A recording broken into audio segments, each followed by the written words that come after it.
అధ్యక్ష మా డిమాండు ఏదైతే డిఐసి మీద ఉందో దాని మీద చర్చ జరగాలన్నాం. నేను ఒక విషయాన్ని తమ దృష్టి తీసుకొస్తాను.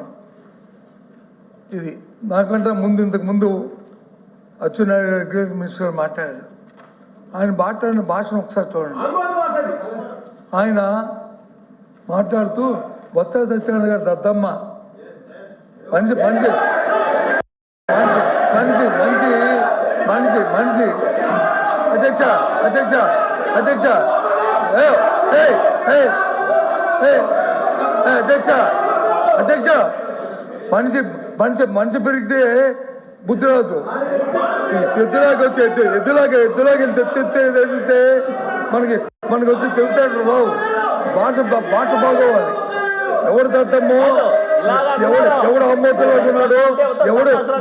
ఉన్నాడు ఎవడు పరిపాలన చేస్తాడు, ఏ రైతులు వచ్చి ఎరువులు లేక వస్తున్నారో, ఏ రైతులు ఇబ్బంది పడతారు రాష్ట్రంలో, ఈ దద్దమ్మ వచ్చి తెలుస్తుంది. దయచేసి ఈ భాష మంచిది కాదు.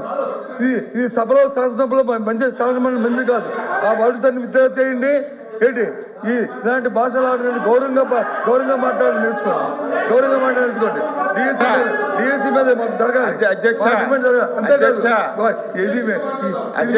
వెన్నుగోడు పార్టీ అచ్చెన్నాయుడు ఎప్పుడు అన్పార్లమెంట్ మాట్లాడదు. అధ్యక్ష, మీరు గత ప్రభుత్వంలో విద్యాశాఖ మంత్రిగా ఉండి 5 సంవత్సరాలు 19, 20, 21, 22, 23, 24 అని 5 సంవత్సరాలు లక్షల మంది యువకులను అధ్యక్ష